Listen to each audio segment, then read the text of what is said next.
That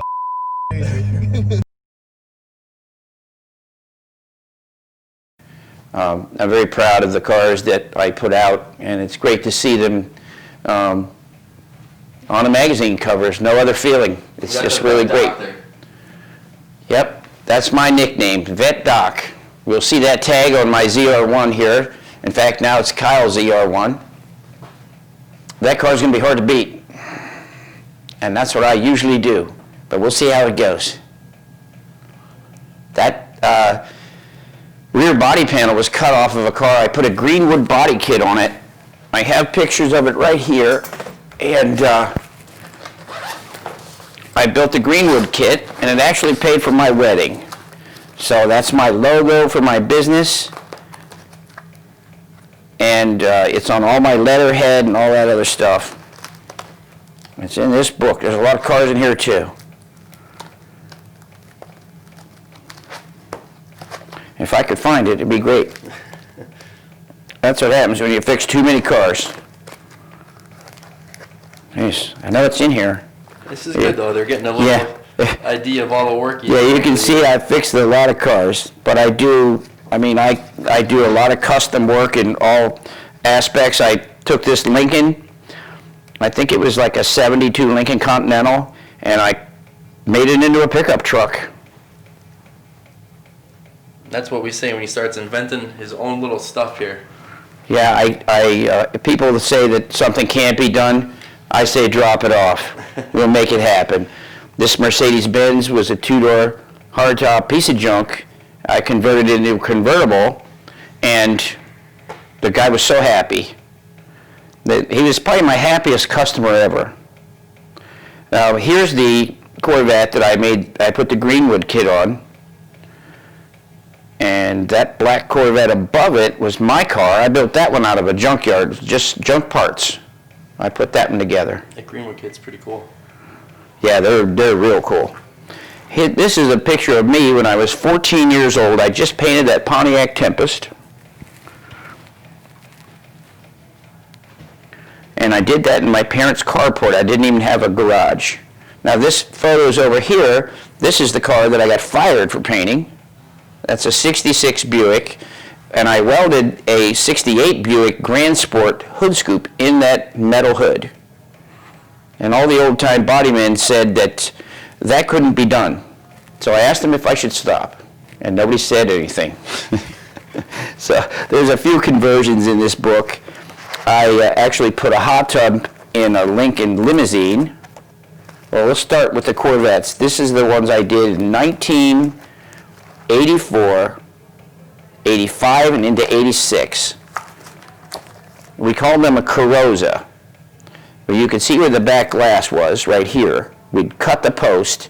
I made the deck lid. We handmade every piece in the top, and they were spectacular. We did over 200 cars. You wouldn't even know. I mean, the thing looks factory. Well, that's the trick, Kyle. If you do something, you got to make it look like the factory did it. It's all in the fit, the finish, and the quality of everything and every piece you make. Now I have a Hummer that I put a hot tub in here, somewhere in here. So I have almost a lot of trophies and a lot of big wins. Okay, here's the Hummer. I handmade this hot tub.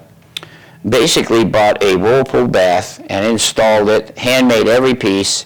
It worked off its own batteries. You could drive it down the road and enjoy having a hot tub. Imagine that down I-95. It was in a Kid Rock video back right after 9/11, but it was a little too patriotic for people to take, so they took it off the air. Sure. And then here's a limousine that was hit very hard in South Florida, and I stretched it and put a hot tub in it, and it ended up on the front page of the Fort Lauderdale paper. This is back in 1989. So my history is huge. This red Corvette here, I painted when I was 17 years old. I won the World of Wheels Autorama at 19 years old, and they said I was the youngest winner in history. And they couldn't believe it when I picked up my trophy. They were pretty shocked to see a kid walk up there that could paint like that and build a car. That was a '69 Corvette. that I rebodied with a 79 rear clip and a 74 front clip, and 79 doors, and just everything. The whole body was changed. Back then, a 69 Corvette wasn't worth what they are now. If only we knew, right? Yeah, that's another of those. This is the car from Miami Vice in the World of Wheels. That's a Pantera that I flared the fenders and put all the scoops on it. And this was my final World of Wheels win right here with this Mustang Pro Street.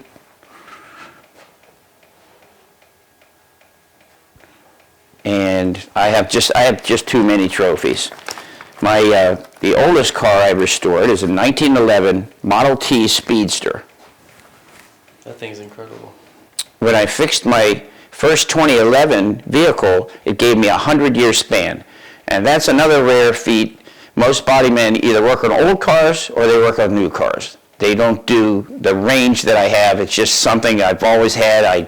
It doesn't matter what it is. I will figure it out, but I will fix it. Yeah, how many people can say that they worked on a car from 1911 to 2011? Yeah, as things and as time went on, I realized all the stuff I accomplished.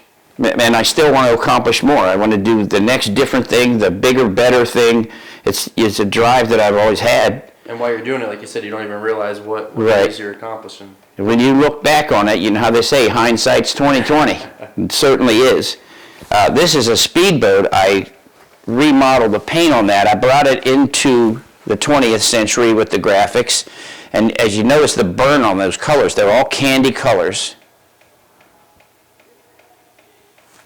I think I have a better picture of it here. In fact, I know that I do.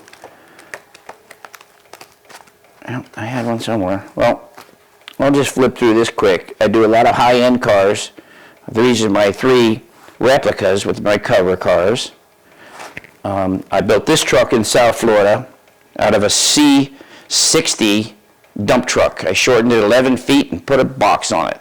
That was my truck. Here's another picture of the speedboat.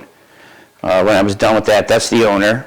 He's now passed away, but he was one of my happiest customers. He waited a year for me to get that in. And I was hoping he'd go away, but we did it for him. And dragsters, and there's the SSR. I did a bunch of these Cobra kit cars, and even in my older books, I have just lots of this stuff. This was a Lamborghini replica of a Roadster that I put a V12 in a Pontiac Fiero. Was with the chassis that I used. I stretched them 11 inches, and I got a V12 BMW engine to fit inside that car. And the guy, it made feature, it was supposed to be on this cover of this magazine here. I'm listed first, the Diablo. The GT40, which is on the cover, is listed second, but I have the feature. Usually the car on the cover is the feature. But the guy who built the bodies, he didn't get along good with the editors. I will say no more. But this is the car they compared me to Chip Foose. Right here. This last paragraph says... That's the V12, look at that. Yeah, that's the V12 in that car. That car's a local car. The guy lives in Beach Lake, Pennsylvania. And what year was this? I forgot what year I built that. It's been a while. It was probably 2004 or 5. Early 2000s. Yeah. And this car was one of the first replica cars with a V12. The purple car I did had a Cadillac North Star system in it. But this one was pretty wild. The final paragraph says, with the superb paint and running gear that would satisfy the most demanding perfectionist, this is the kit car equivalent of a Chip Foose rod, state of the art.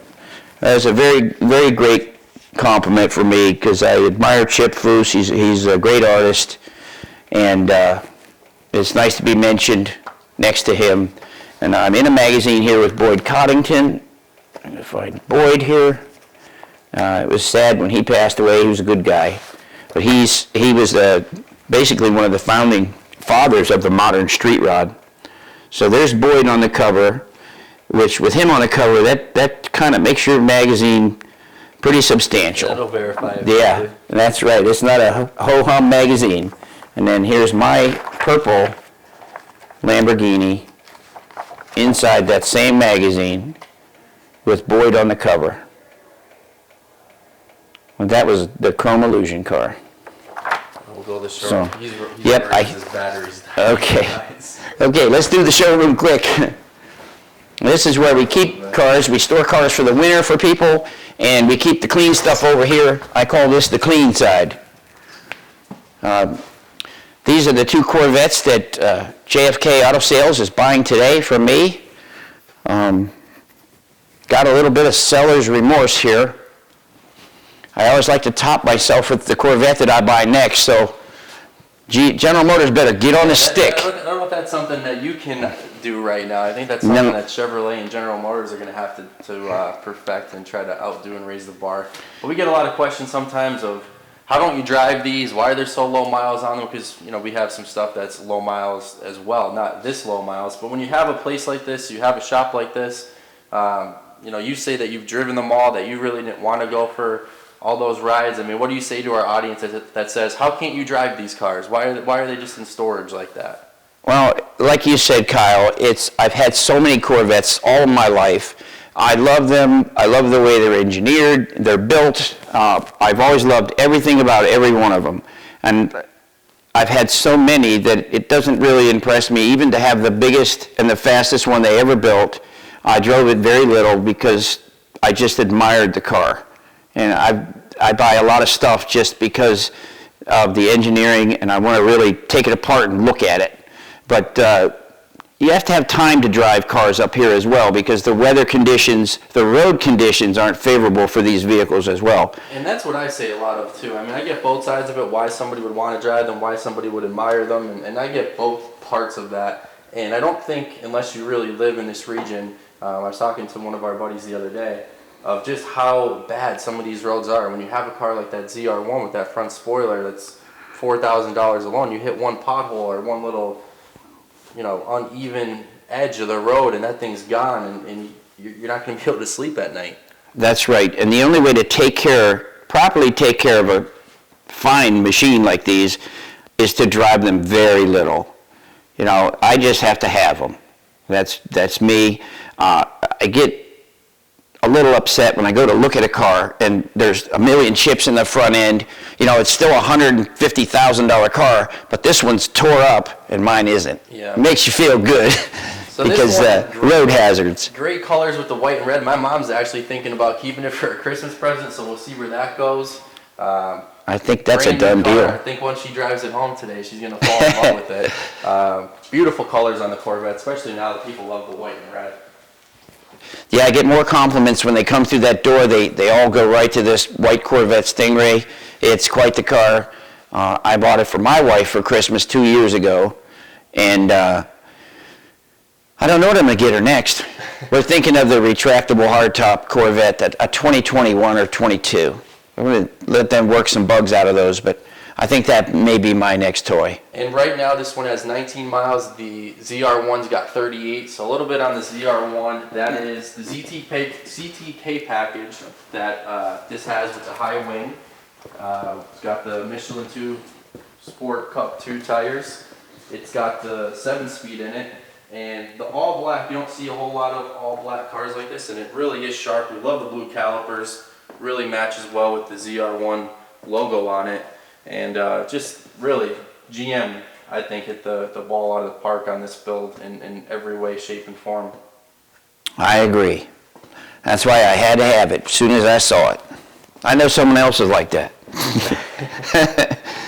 The carbon fiber, what better place if you're going to just admire this car than to have it right where it is in front of the office, next to this one, with all the gas, not gas, but The gas pumps and Coke machines, all that stuff. It all goes with, even a 55 Coke machine goes right alongside a 2019 ZR1. If you're going to admire it, this is definitely the place to put it and a good home for it to admire. I mean, every day you're in the shop, you see it. And you get people in here for business all the time, clients who come and see these cars, and Yeah. not only are you admiring it, but your clients are admiring the cars as well. Yeah, and a lot of times in the business that I'm in, it's about respect. And the customers, if you're not driving something just totally off the chart, they look at you a little differently. So these cars are great for that. It shows people that you really are into the cars. The Corvettes have been my life. If you look at my license plate on the back of this car, you'll see what it says. And this car, you had the Z06 prior to this, right? Yeah, I had a Z06. C7 Z06. Yeah, C7 Z06, black with a red interior, chrome wheels. It was all that. And I love that one too. But, you're only a caretaker for a little while. Selling it a little sooner than I thought I would, but I know that Kyle will find the right person for it, and I'll be here to answer any questions I can. It's a brand new car right out of the box. And you're always looking for something new or different. I mean, once these go, you're already on the search for something new, and that's what keeps it fun too. That's right. Can't keep them all, unfortunately, as we know. But I try. You try. I'm gonna try to keep mine as long as I can too, but we'll see how that goes. Yep, you got to enjoy it while you got it. And it's like you were saying, but some people enjoy things different ways. I enjoy just owning them and having them and washing them and petting them and take it for a little cruise here and there. That's all I need it for. Yeah, I know that's hard for some people to grasp, and some of the questions we get. And most people are on one side or the other. I get both sides. Guys that want to drive it. I mean, the cars were built to be driven. But when you have a car, such as this, and it is what it is. Other guys would just like to sit and just admire it like we are right now, and just look at the body line. Yeah. Look at all the engineering and preparation for the build of this car. It really is spectacular. Well, I have one other problem with driving it. I work 75 hours a week, and there's not much time to do much else. You work and you sleep. I'm doing that for the last 48 years, and I love it. And just can't get enough working on cars.